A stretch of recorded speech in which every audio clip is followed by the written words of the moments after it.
Hello mga kaludes! I'm back again! So, ngayon pala maglilinis tayo ng aircon. So, bali may dalawang unit po tayong lilinisin ngayon.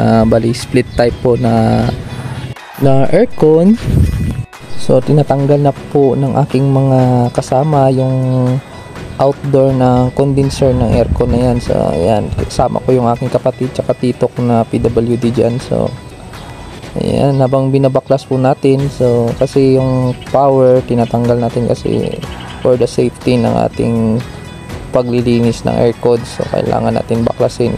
At dyan na nga po sa harap mga kaludes, binabaklas ko na po yung ating board dyan, so para hindi po mabasa ng tubig pag nagwashing tayo ng aircon. So kailangan safety talaga at ingatan natin yung mga devices na pwedeng mabasa dyan sa split type na aircon.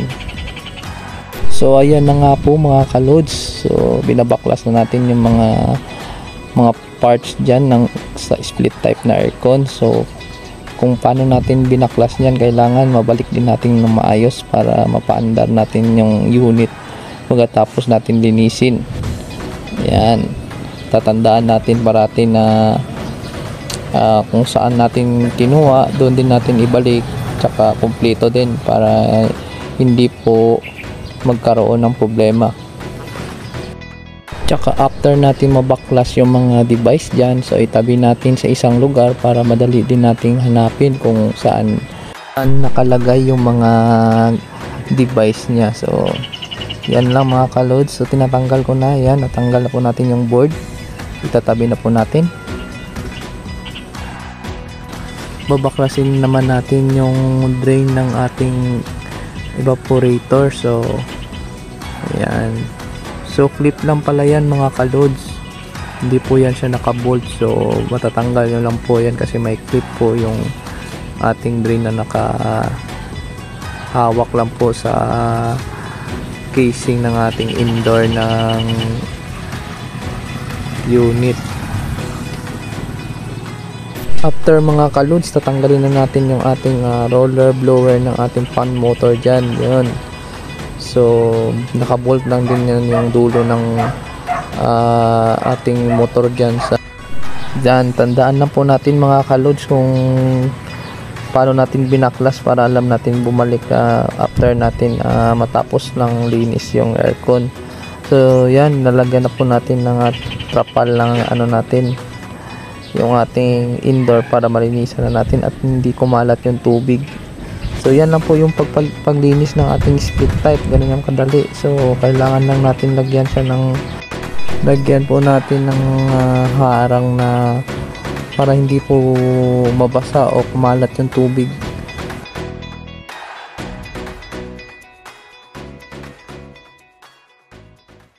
Wow naman! Wow!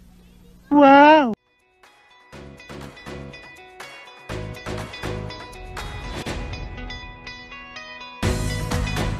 At ayan na nga po mga kalods, so sisimula na po natin na linisin yung ating mga pins ng evaporator natin. Yan, so basta mga kalods, tandaan nyo lang po na huwag masyadong ilakasan yung pressure ng ating tubig para hindi po madamage yung pins ng evaporator. Yan. So after na natin malinisan mga kalods, so punasan na po natin ng malan na trapo para po matanggal po yung mga tubig na naka-stuck po dyan sa aircon. So yan, punas-punas lang po tayo para wala na pong tubig na nakakalat dyan. So after natin na malinis doon sa indoor, dito tayo sa likod. So kailangan natin na linisin din yung condenser ng ating split ng aircon. Yan, so inisprayan na po ng aking kapatid ngayon yung pins ng ating condenser para malinis po siya.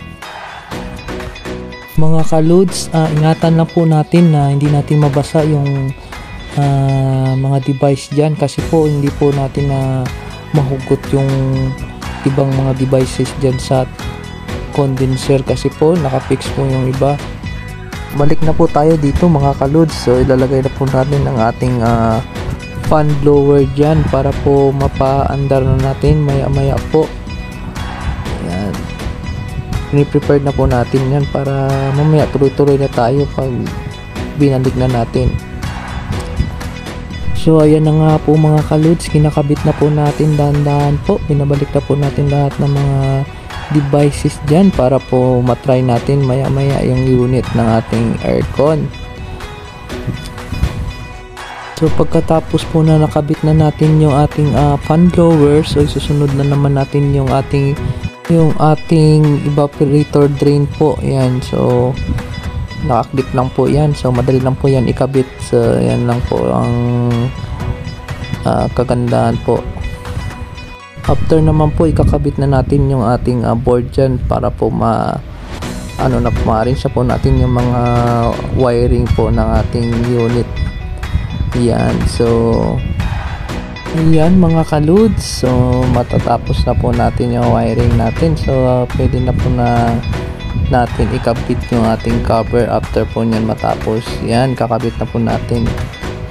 So clip lang din yan. So may dalawang bolt lang sa baba, pero sa taas may clip po na yan yung cover para po ma-secure nya po yung top ng cover ng ating unit po. Yun, so yan yung air swing nya. So clip lang din po yan, medyo i-bend lang po natin ng kaunti para po pumasok po sa butas po. Then after dito na po tayo sa likod at kakabit na po natin yung ating mga cover para po matry na po natin paandarin.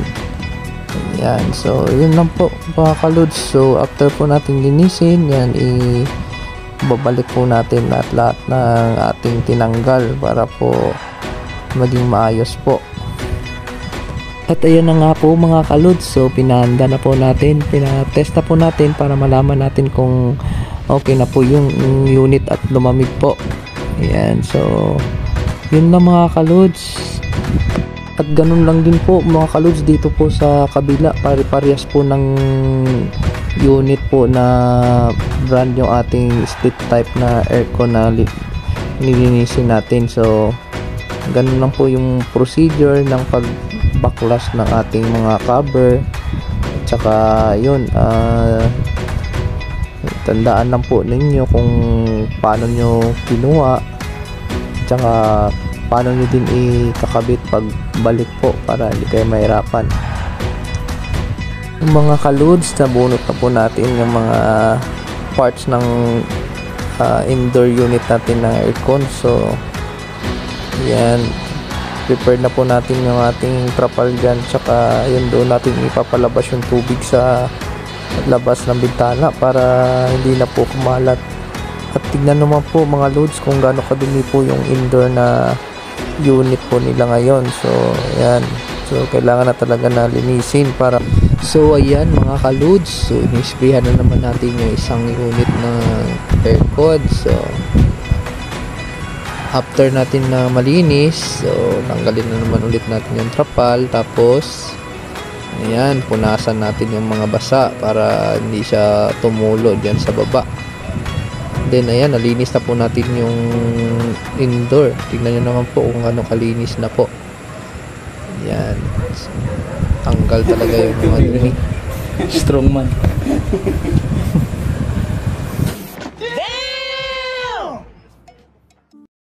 Ayan na nga po mga kalods, so hindi ko na kinuhanan yung paglinis nila ng outdoor. So yung condenser natin doon sa likod, doon dito na lang sa harap kasi mahaba na po yung oras natin. So nakabit na din natin yung cover dyan, saka nabalik na natin sa posisyon. So itatry na natin ngayon na papaanda rin para ma-check natin kung okay na ba yung unit yung nilinisan po natin. So hanggang dyan na lang po mga kalods. Thank you sa inyong lahat sa panunood at saka sa walang sawa na pag-like at comment ng aking mga video. At binabati ko pa pala ang aking mga anak na sila Kelly, Kali at Cassie dyan. So I love you mga anak. Ingat kayo parati dyan. God bless po sa lahat.